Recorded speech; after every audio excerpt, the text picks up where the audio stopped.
Kinumpirma naman ng Presidential Communications na umalis na sa kanyang posisyon bilang Presidential Advisor para sa Creative Communications ang Film and TV Director na si Paul Soriano.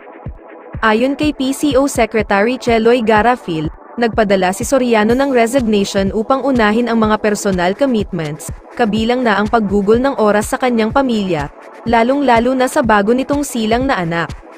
Magugunita noong August 11 nang isinilang ng aktres na si Toni Gonzaga ang second baby nila ni Paul.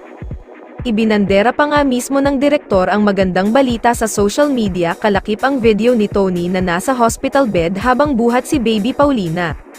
Caption pa niya, "Tin and Paulina are both doing great, thank you for all your prayers and support, God bless you." Noong June 4 nang kumpirmahin na ipinagbubuntis na nga ng singer-actress ang kanilang ikalawang anak. Samantala, pagbibigay daan di umano ito ng direktor sa matunag na balita na magbabalik na si Toni Gonzaga sa showbiz. Bulong-bulungan din na balik kapamilya raw ang TV host kasabay rin ang pagbubukas ng isang sikat na programa sa kapamilya. Maaalalang matapos na umalis ito sa ABS-CBN ay napanood ito sa All TV ni Villar na kalaunan ay nagpahinga rin sa pag-ere ng dahil sa maraming espekulasyon na nagsulputan. Isa raw umano sa dahilan ay ang mahina nitong ratings. Nanganganib din daw di umano ang show ni Toni Gonzaga sa nabanggit na network. Isa pa nga raw sa dahilan ay dahil nahihirapan ng kumuha ng guest si Toni para sa nasabing show. Si Toni Gonzaga nga ay kabilang sa mga celebrity na napag-usapan sa showbiz world ngayon. True nga kaya na anytime ay pwede pa ring bumalik si Toni Gonzaga sa Kapamilya Network.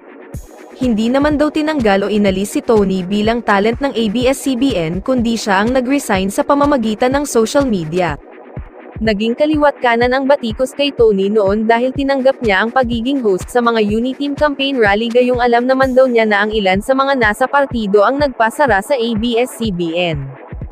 Ayon sa source, nagkaroon na ng pag-uusap ang mga bosses ng ABS at si Toni na welcome siya anytime, pero syempre as of now ay wala namang offer pa, kaya hindi pa uli nakikita si Toni sa bakuran ng ABS-CBN. Abangan na lang kasi nakipag-meeting din si Carlo Lopez Katigbak kay BBM at alam naman natin kung tungkol saan yun. Mahal ng ABS si Toni, ang sabi pa.